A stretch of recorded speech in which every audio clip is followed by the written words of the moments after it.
Bullies tried to break the new black teacher, but by the time they realized who she really was and what she was about to teach, they weren't laughing anymore.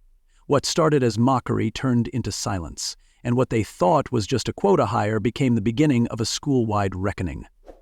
This story isn't just about classroom politics.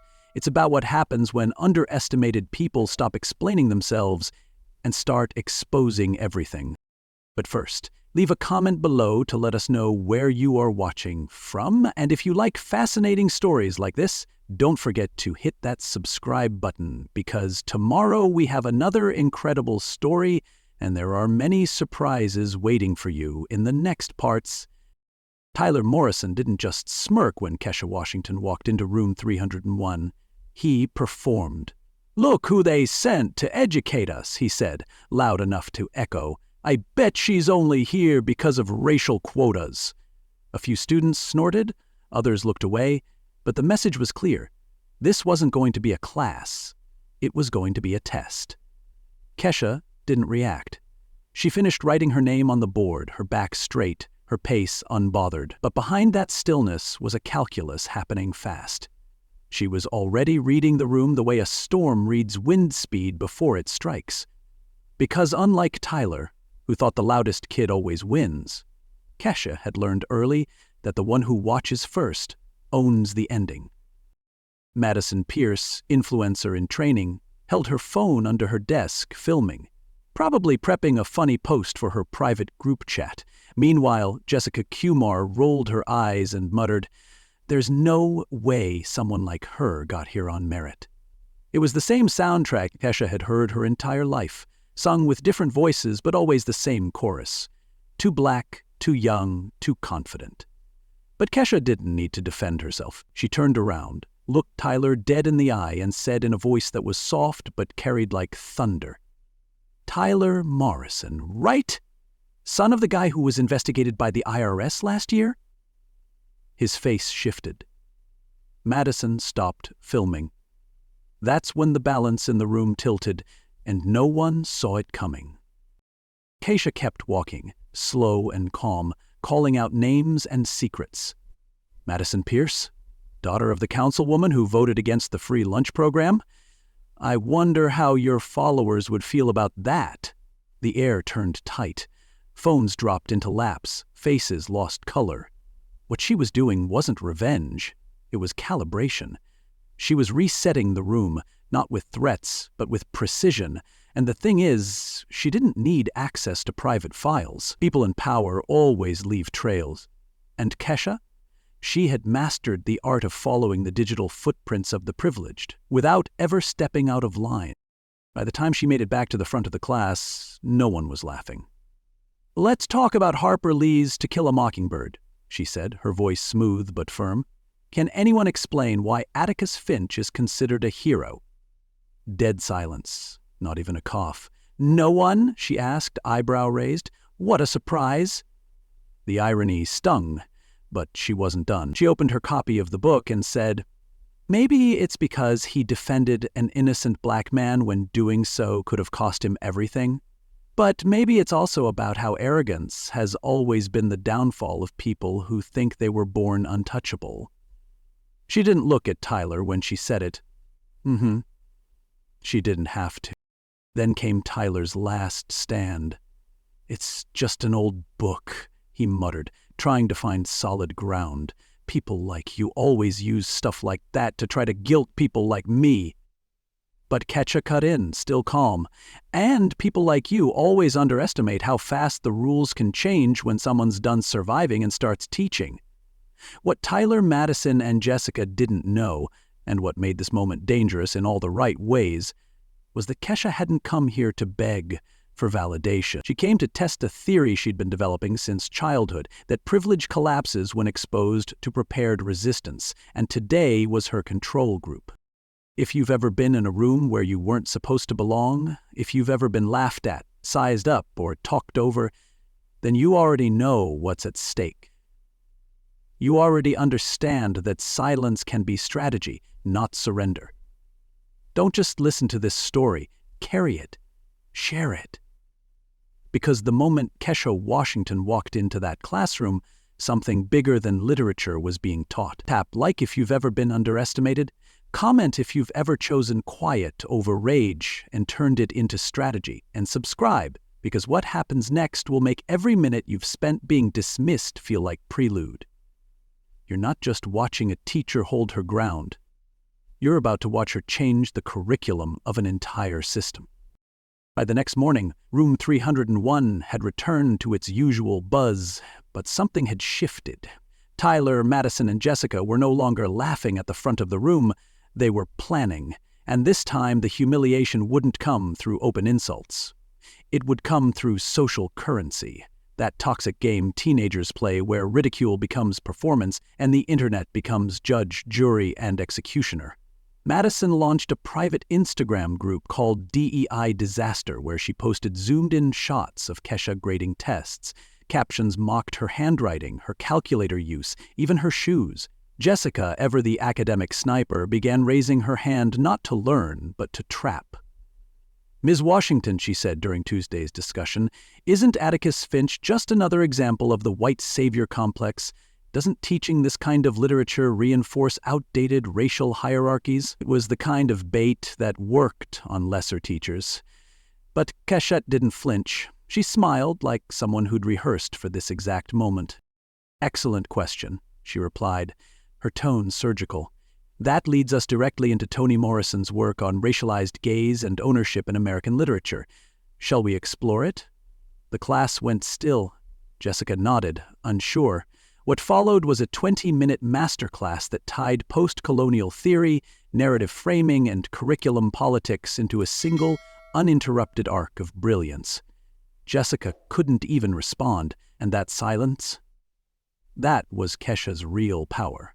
She didn't fight their tactics. She turned every trap into a lecture and every insult into a mirror. But while the students regrouped, trying to figure out why their usual tactics kept failing, something even more unexpected was unfolding right under their noses. Dr. Marcus Chun had seen enough. 15 years at Lincoln High had taught him how slow institutions are to respond to bias when it's dressed up in manners. He knew the language of polite sabotage. He'd heard the whispers in the teacher's lounge when he first arrived, the compliments about how articulate he was, the condescension masked as concern. And he saw it happening all over again in room 301. But Kesha was different. She wasn't fighting alone. She was documenting. Every comment, every look, every digital trace. And Marcus? He began to do the same. Over lunch on Wednesday, he handed her a discreet blue folder. Posts, private stories, hallway chatter, he said simply. "They're not subtle, but they're smart. You'll need this." Kesha opened it with a steady hand.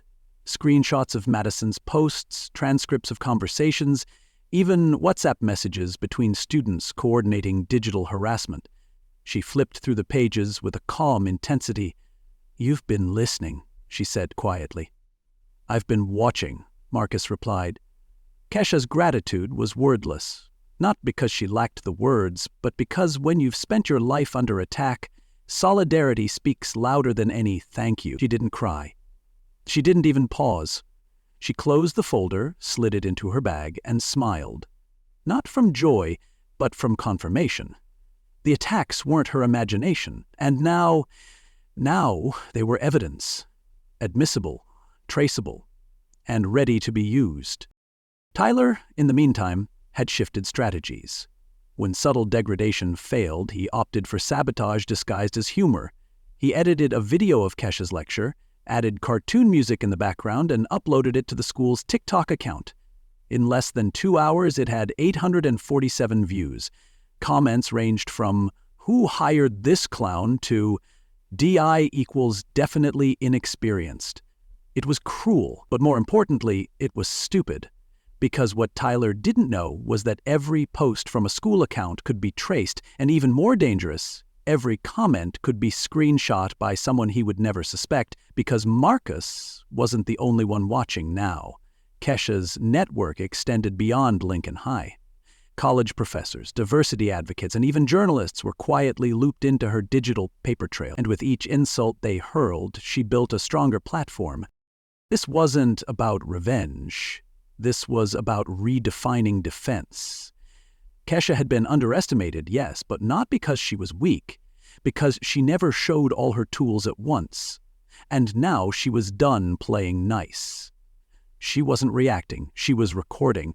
And if you've ever been in a space where people smiled at you while tearing you down in group chats, then you already know why this matters. If you've ever been dismissed in public, mocked in secret, or cornered by subtle cruelty, then listen closely. Don't waste time arguing with them. Document everything. Preparation isn't paranoia, it's power. If this part of the story made your heart race or your jaw clench, it's because you recognize the pattern. And if you're still here, it means you believe in power built quietly, brick by brick. So share this with someone who's been through it. Tap like if you've ever used receipts instead of rage, and subscribe, because in the next part, the box on Kesha's desk opens. And inside, something no one at Lincoln High is ready for, not even Tyler. Thursday morning came like any other at Lincoln High, but there was a shift in the air around room 301. It was the kind of quiet only people familiar with tension recognize, the kind that doesn't shout, but waits. Kesha Washington entered the room like she always did, no announcement, no unnecessary steps. But under her arm was a small, tightly sealed cardboard box. Nothing flashy, nothing written on the side. Just a nondescript object that somehow made Tyler squint. He elbowed Madison. "She's bringing props now?" he whispered with a smirk, not realizing that the box didn't contain props. It contained plans. And those plans had names, timestamps, metadata, and enough verified receipts to turn a whisper campaign into a public reckoning. Throughout the lesson, Kesha taught like normal, her voice measured, her tone precise. But there was something different today. An edge of finality that curled beneath her sentences. When Jessica raised her hand with another academic trap masked as critique, Kesha dismantled it with calm fury, drawing lines between Shakespearean narrative arcs and contemporary biases with surgical grace. Students noticed she wasn't just answering, she was building. Every question from the trio became a stepping stone, every rebuttal a platform. And then, at the end of class, just before the bell, she closed her book and said, "Tomorrow we'll have a special lesson. We'll be discussing narrative consequences, specifically how characters who underestimate others trigger plot twists that rewrite everything they thought they controlled." Tyler leaned back, confident. "She's trying too hard," he whispered to Madison. "She's cracking." What he didn't know, what none of them knew, was that during her break, Kesha had been typing. Not lesson plans, not student feedback, emails. Carefully crafted, professionally worded emails sent to the Lincoln High Public Relations Department, the school board, and a handful of reporters from local education columns. Oh, and one very specific Twitter account with over 50,000 followers dedicated to exposing racism in academic spaces. Each message had attachments, and those attachments had screenshots, folder structures, documented behaviors, and social patterns. But most importantly, each email was a lockpick designed to open conversations in places Tyler Morrison and his crew never imagined they'd be exposed. By evening, Richard Morrison, the proud father and dealership magnate, was already trying to work back channels. He'd heard that Kesha had reached out to the school board. He called the principal. "I'm concerned this teacher might be creating unnecessary tension," he said. "Maybe the school's moved too fast with diversity hires." It was coded language, but Kesha was already 10 steps ahead. She didn't just have records of the students, she had emails between the Morrisons and school staff, requests for review, suggestions of alternate curriculum oversight, and hints about funding threats if disciplinary sensitivity wasn't better managed. These weren't vague concerns. They were strategic suppression tactics wrapped in administrative language. And Kesha had it all. The box on her desk? It held physical copies of everything Marcus had provided, and more. It included screenshots from school platforms, printouts of conversations, transcripts of hallway encounters she had overheard, and a copy of Richard Morrison's political donations, including a recent $50,000 0-cents check to a councilman actively opposing DEI policies in local schools. And inside the top flap, a small post-it with 3 words, "Use with precision." Kesha hadn't brought that box for theater. She brought it to mark a shift. She had moved from defense to strategy, from reaction to design, from proving she belonged to proving they never had the right to question her in the first place. This wasn't about humiliation. It wasn't about revenge. It was about narrative. And if you've ever been erased, talked over, or painted as the problem just because you refuse to be passive, then you already know why this matters. Because the moment we stop defending our place at the table and start recording who tried to remove our chair, that's the moment we become dangerous in the best possible way. Kesha's story isn't about survival. It's about flipping the script on people who never thought you'd write one. So if you've ever walked into a room full of smiles that meant sabotage, listen to this part again. If you've ever stayed calm while someone plotted, knowing the receipts were building, share this. And if you know that quiet power isn't weakness, but the prelude to accountability, hit subscribe, because in the next chapter, Tyler's big showdown doesn't go how he planned. And that small box on Kesha's desk? It doesn't just hold evidence, it holds the lesson of a lifetime. Friday morning didn't begin with a storm, but it might as well have. Tyler Morrison walked into room 301 with the grin of a boy who believed he'd won before the game started. Behind him, Catherine Morrison, polished, powerful, entitled, took a seat in the front row alongside 3 other concerned parents. Their expressions said it all. This wasn't a classroom anymore. It was a courtroom, and they were here to watch a teacher break. But Kesha wasn't rattled. She greeted them with a warmth that confused them. "Good morning, class. Today we'll be discussing narrative consequences. We have guests with us who've come to learn, too." Her tone was light, but underneath it something coiled, waiting to strike. Tyler leaned over to Madison. "She has no idea what's coming. My mom's about to bury her." But the burial was already in motion, and it wasn't Kesha's. She connected her laptop to the projector, and the first image filled the screen. A screenshot of the private Instagram group, DEI Disaster. The room went cold. Tyler sat up straight. Madison's phone slipped from her hand. "Tyler Morrison, Madison Pierce, Jessica Kumar, do you recognize this?" Kesha asked calmly. No one answered. Catherine Morrison stood, defensive. "What is this, young lady?" Kesha turned to her with that same eerie calm she'd worn all week. "It's evidence, Mrs. Morrison. Your son created a digital campaign to discredit and harass me based solely on my race and position." Click. The next image appeared. Screenshots of Tyler's group chats organizing coordinated disruptions, mocking posts, and comments dripping with entitlement. Tyler stood up, voice cracking. "This is invasion of privacy." Kesha raised an eyebrow. "Dr. Chun, would you explain to the class how this material was obtained?" Marcus stood from the back of the room. Our screenshots were publicly posted or shared voluntarily among students. Conversations were overheard and documented with timestamps. No laws broken, just accountability applied. The air shifted again. Parents exchanged glances. And then came the next twist, something no one expected. A charity gala photo featuring Catherine Morrison beneath a banner reading "Lincoln High Committed to Equity," while her campaign contributions had gone to candidates opposing inclusion. Kesha didn't blink. "Mrs. Morrison, is that not you smiling at an event for diversity while funding its quiet removal?" The explosion came fast. "How dare you?" Catherine growled. "This is an ambush. You've gone too far." Kesha didn't move. "Have I? Or have you just never had someone in my position with enough preparation to speak plainly?" Click. Another image. An email between Richard Morrison and the school principal, suggesting the school may be progressing too quickly with its hiring practices.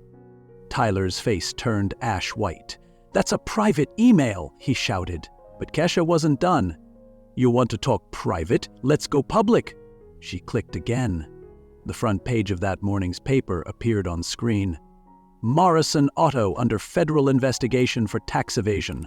Below it, a photo of Richard Morrison in cuffs. Tyler gasped. Catherine stumbled back into her seat. The room fell into a silence so thick it felt holy. "You thought I came here to survive you," Kesha said, stepping forward. "But I came here to teach. And this is the lesson. When you underestimate someone long enough, you forget they might be recording the whole time." Madison was crying. Jessica looked stunned. "You ruined everything," Tyler whispered. But Kesha shook her head. "I didn't ruin you. I exposed you. And there's a difference. Ruin is what happens when someone tears you down without reason. Exposure is what happens when your own behavior builds the case against you." Then came the final slide, a detailed record of the group's discriminatory posts spanning 2 years, organized by platform, date, and target. It was damning, systematic, and irrefutable. "This package has been sent to the school board, the Department of Education, and 3 local journalists. You wanted attention, Tyler, now you have it." Kesha didn't need to yell. She didn't need to gloat.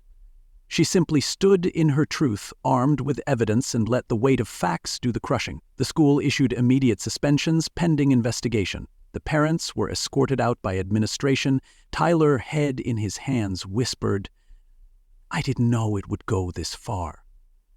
But that was the whole point. He never believed actions had consequences because they never had before, until now. This isn't just a story about getting the last word, it's about preparing the first document. It's about how underestimated people don't need to shout when they can show. If you've ever been cornered by cruelty in a professional smile or dressed down by someone who thought they were safe behind status, take notes. What Kesha did wasn't personal, it was systemic, calculated, ethical, and devastating in the best way. If that lit something inside you, if you've ever dreamed of flipping the script without losing your dignity, this is your moment. Tap like to back every quiet warrior who chooses strategy over shouting. Share this with someone who's been told to sit down when they were holding the truth. And subscribe, because what comes next isn't just fallout, it's transformation. In the next part, the ripple effects begin, and some lessons hit harder the farther they travel. By Monday morning, Lincoln High was no longer the same school. The hallways buzzed, not with teenage gossip, but with the tension of consequences settling into skin. Room 301, once the stage for Tyler's petty dominance, had turned into a cautionary landmark. Madison Pierce's name trended locally, but not for the reasons she had once imagined. Her TikTok following collapsed overnight. Brand reps who once sent her free products quietly cut ties. One even posted, "We do not associate with hate, digital or otherwise." Jessica Kumar's scholarship, practically guaranteed, was rescinded when her discriminatory comments surfaced during a routine check by Stanford's Diversity Review Committee. Just like that, the girl who once rolled her eyes at Kesha was now trying to explain to a local community college why she deserved another chance. Tyler Morrison wasn't expelled. He was banned, permanently, from the district. When his parents tried to enroll him in a private academy 2 towns over, the admissions committee pulled his name up in a database flagged for educational misconduct. The report Kesha submitted had been thorough, professional, and quietly devastating. They declined him without appeal. He applied to 6 more schools.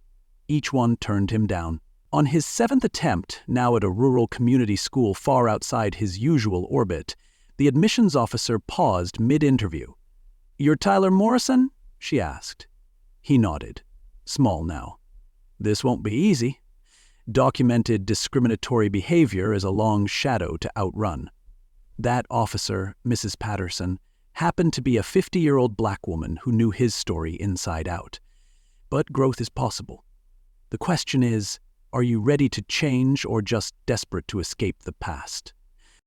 Meanwhile, Lincoln High had quietly transformed. Marcus Chun's mentoring program expanded, fueled by students who once stayed silent but now led the charge. Elena Rodriguez, who had barely spoken the first semester, was now leading a peer group focused on anti-bias awareness for new students. David Kim started a weekly debate forum tackling issues of race, justice, and identity with maturity that belied his age. Room 301 had become a lab, not for literature, but for leadership. The atmosphere had shifted from fear to formation. It wasn't just safer, it was stronger. Students who had once copied Tyler's smirks now quoted Kesha's lines. Narrative consequences became more than a lesson. It was a school-wide ethos.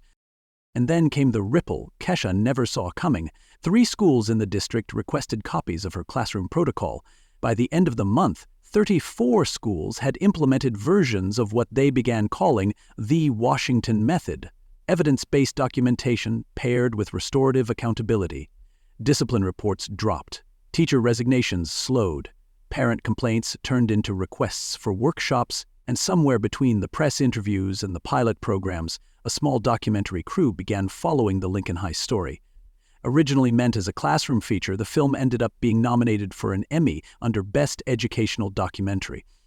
Kesha had sparked a movement, not by marching, but by managing, not by yelling, but by documenting. Back at home, the Morrison family faced their own slow unraveling. Richard Morrison, once untouchable, pled guilty to tax evasion after federal prosecutors used whistleblower information that originated from public school data leaks. Unintended, but accurate. His business empire collapsed under the weight of scrutiny.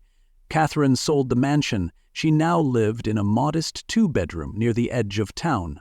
Ironically, just blocks from where Kesha had grown up. Neighbors noticed, but said nothing. The community had shifted. Silence no longer meant support. It meant reckoning. As for Madison, she wiped her social media clean and took a job folding clothes in a downtown boutique. One customer later said she folded that blouse like she was folding the last piece of her old life. Harsh, maybe, but healing rarely starts soft. And Kesha? She didn't celebrate publicly. She taught. She coached. She trained. And when asked by reporters what changed everything, she always gave the same answer. Preparation, not protest. Receipts, not rage. That's what this story is about.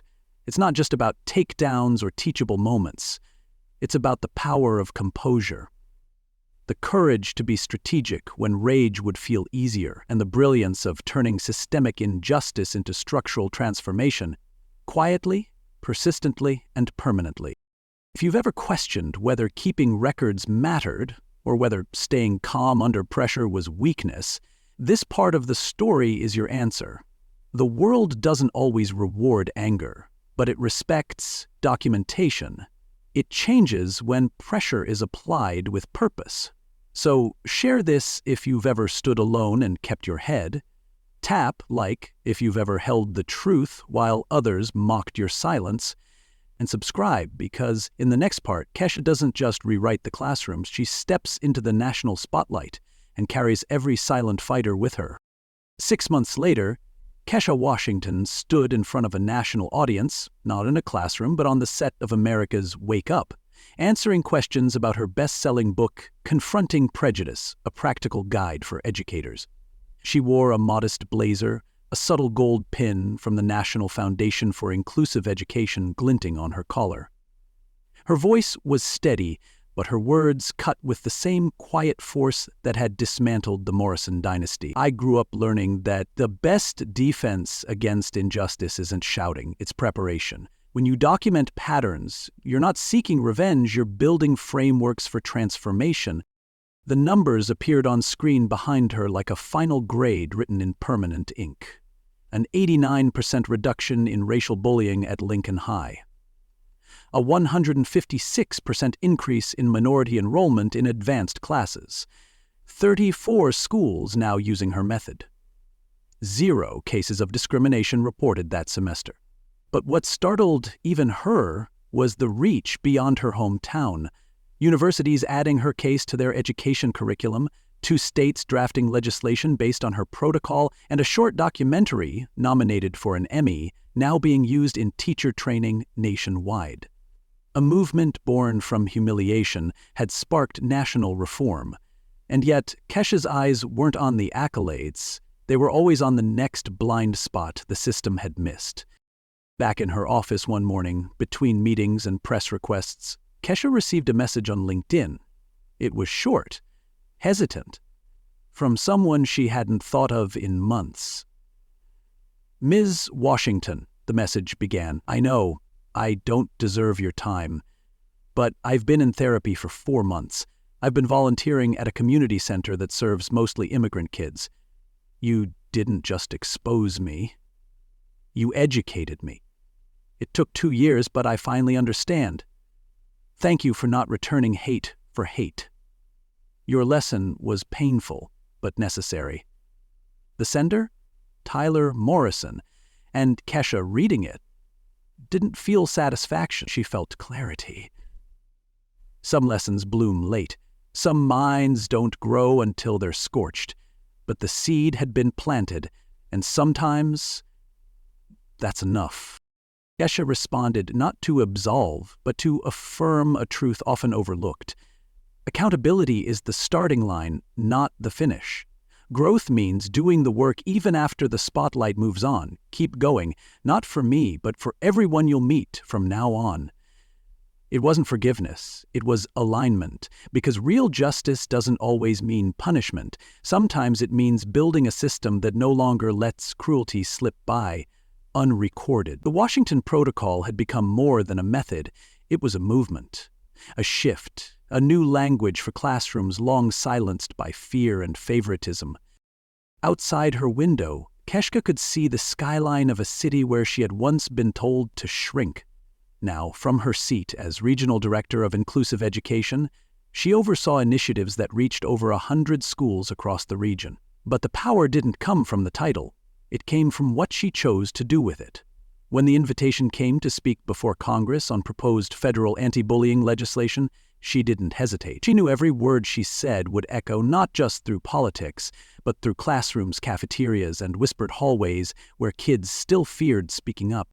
This story isn't just about a teacher who fought back. It's about a survivor who architected something better. Kesha didn't torch the system. She rewired it. She didn't yell, she recorded.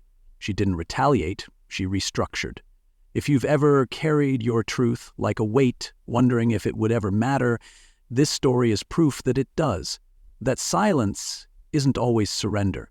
That patience isn't passivity, and that sometimes the most radical thing you can do is prepare. So if you've ever been the quiet one with the receipts, hit like. If you've ever turned pain into protocol, share this story. And if you believe that transformation isn't a one-time headline but a lifelong commitment to building something no one can ignore, subscribe. Because Kesha's not the exception, she's the blueprint. And now, the next generation is watching, documenting, and rising.